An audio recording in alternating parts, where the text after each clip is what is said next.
gue bakal cerita. Jadi sebenarnya kan selama gue 19 tahun gue hidup gitu ya, gue sebenarnya itu banyak banget cerita horor. Jadi di cerita horor kali ini gue bakal cerita tentang hotel angker di pantai. Di pantai ini ada pantai salah satu, gue nggak sebut karena takut yang rusak nama pantainya. Jadi itu ada suatu pantai di daerah Provinsi Banten gitu ya, dan banyak banget orang yang tahu. Dan gue libur sama saudara gue ke sana gitu. Sebenarnya kalau misalnya setiap gue ke hotel, gue itu selalu nemuin kejadian-kejadian angker.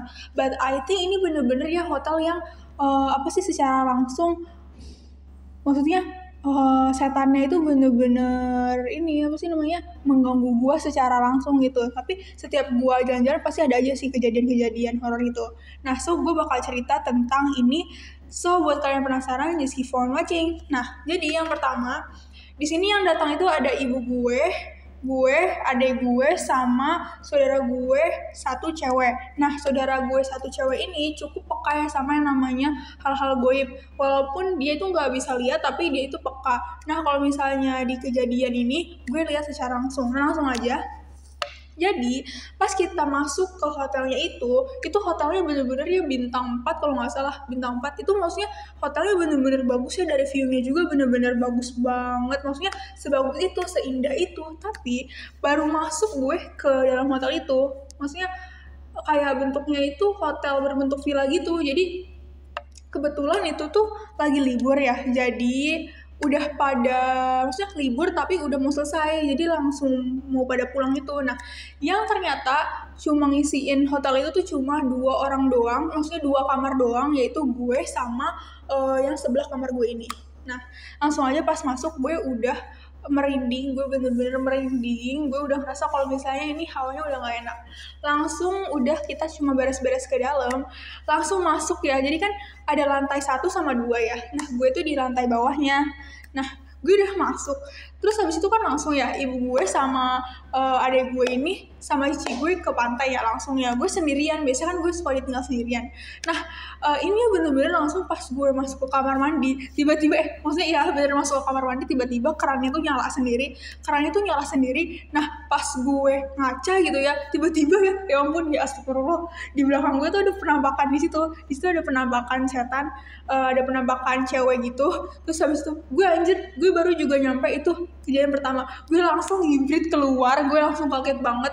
Terus pas gue mau keluar, tau nggak, dengan herannya itu kunci tertutup. Udah kan, gue udah lupain aja kejadian itu. Dan karena enak, nyaman juga hotelnya, it's okay but it's fun. Terus tiba-tiba ada penjaga yang bilang katanya juga jangan macam-macam aja ya, so ini nggak bakalan mengganggu kalian juga kalau misalnya kalian diem-diem aja. Oke, jangan macam-macam. Nah, gue kan sama cici gue ini emang suka banget bercanda-bercanda gitu kan. Nah, pas gue bercanda-bercanda ya, malam-malam itu sekitar jam 12:30 kita belum tidur, tiba-tiba gordennya itu ya, gorden kan langsung natap jendela gitu kan, tiba-tiba gorden di lantai bawah ini kebuka sendiri aja, terus gak ada yang berani kan, gak berani nutup. Dengan gue, tiba-tiba gue sama cici gue langsung tutup selimut, tiba-tiba ada suara cewek nangis kejer di gorden itu. Terus habis itu akhirnya karena gak ada yang berani, akhirnya ibu gue nutup gordennya. Terus habis itu ibu gue tuh tipe orang yang maksudnya kalau tentang hal itu cuek banget ya. Maksudnya ibu gue tuh walaupun gue udah bilang kalau misalnya ini gue tuh sering banget ngalamin ini di daerah ini, tapi maksudnya ibu gue tuh nggak pernah nanggepin kejadian-kejadian horor yang gue alamin, kayak biasa-biasa aja gitu. Tapi ibu gue tuh action, maksudnya ibu gue mungkin bakalan ngebawa gue ke orang pintar buat nyembuhin gue, tapi tetap aja itu kejadian tuh terus ada walaupun gue di mana aja gitu. Terus habis itu ya lanjut. Setelah kejadian itu gue lupain semuanya. Nah, baru udah selesai pagi-pagi subuh-subuh, tiba-tiba ada penjaga tugas minta gue ke atas, tau nggak? Pas gue ke atas ke lantai 2, tiba-tiba kan kayak lorong gitu, ternyata itu kamar semuanya ketutup kan, nggak ada orang sama sekali.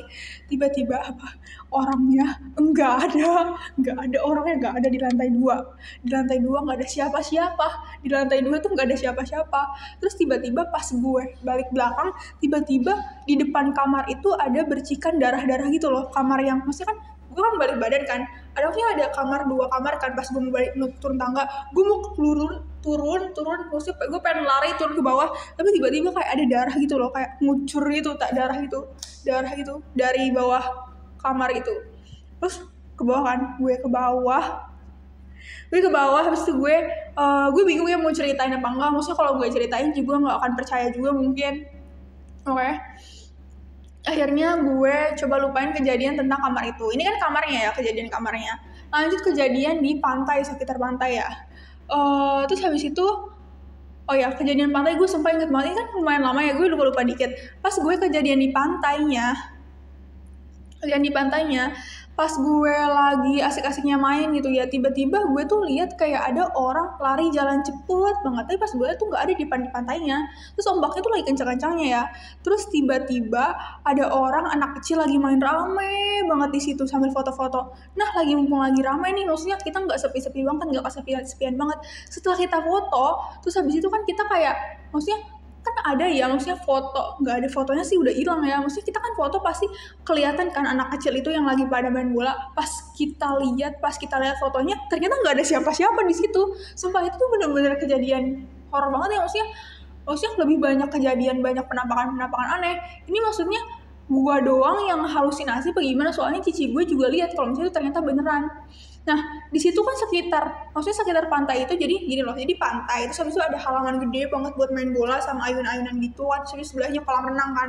Terus tiba-tiba yang ayunannya itu tiba-tiba gerak-gerak sendiri, itu pokoknya kita tuh terus-terusan diteror. Nah, terus kita lanjut ya ke ruang sebelah. Terus sebenarnya kita udah nggak kuat cuma hari pertama aja, karena maksudnya ibu gue juga udah capek mendengarin omongan gue yang maksudnya ini tuh nggak beres, tapi tetap kita lanjut ke ini masih hari pertama kedua gue lupa, tapi di situ gue masuk ke kamar, maksudnya kamar dimana kita bakal main bowling gitu ya. Tiba-tiba bowling yang kita mau main itu tiba-tiba gerak sendiri gitu, kayak seret gitu, anjir. Terus langsung kita langsung keluar, langsung nggak berani main bowling itu. Nah terus juga lanjut waktu pas kita nanya pelayannya, kan kita nggak berani kan, masa kita mau tiba-tiba bilang ngecap kalau misalnya rumah itu angker gitu kan. Pas malam-malam kita makan kan di resto hotel bintang 4 itu. Tiba-tiba itu kayak kedenger ramai banget, kayak orang suara makan pada lagi makan gitu. Terus kita juga dengar, tapi ternyata apa coba, nggak ada orang di situ. Nah sebenarnya itu masih panjang ya ceritanya, cuma tiba-tiba karena ini udah bener-bener kejadiannya enggak beres. Terakhir kali kita ngejadian horor itu sama pas kita mau pulang, karena nggak kuat, udah kita mau check out aja, kita pindah hotel aja. Sumpah gue nggak kuat di sini, sama ibu gue juga akhirnya memutuskan untuk menyerah dan kita bakal pindah hotel. Sebelum kita pindah hotel itu, tiba-tiba kamar air mandinya itu nyala-nyala sendiri. Tiba-tiba ada anak kecil kayak penampakan anak kecil gitu, kayak seret di kamar mandi itu. Sumpah, mana kamar mandinya tuh maksudnya kacanya itu kayak transparan gitu. Sumpah gue masih merinding. Terus habis itu akhirnya setelah kita ngalamin kejadian-kejadian aneh di hotel itu, kita memutuskan untuk pindah villa. Alhamdulillahnya di villa yang kita setelah tempatin gak ada kejadian apa-apa. Udah itu aja sih kayak kejadian horornya. Mungkin kelihatan kayak biasa-biasa aja, tapi ini mungkin menurut gue cukup horor ya, karena maksudnya setannya itu bukan ngeganggu secara nggak langsung, tapi benar-benar secara menampakkan diri. Terus juga banyak hal-hal yang emang kita nggak pernah alami sebelumnya, dan gue maksudnya biasanya ngejadian horor itu nggak sampai merindingnya banget, tapi itu benar-benar bikin gue merinding banget. Segitu aja kejadian yang gue alamin. Makasih udah nonton, jangan lupa like dan juga share ke teman-teman kalian. Buat kalian punya cerita horor, kalian bisa cerita juga ke gue, nanti bakal gue tonton lagi, gue simak. Dadah.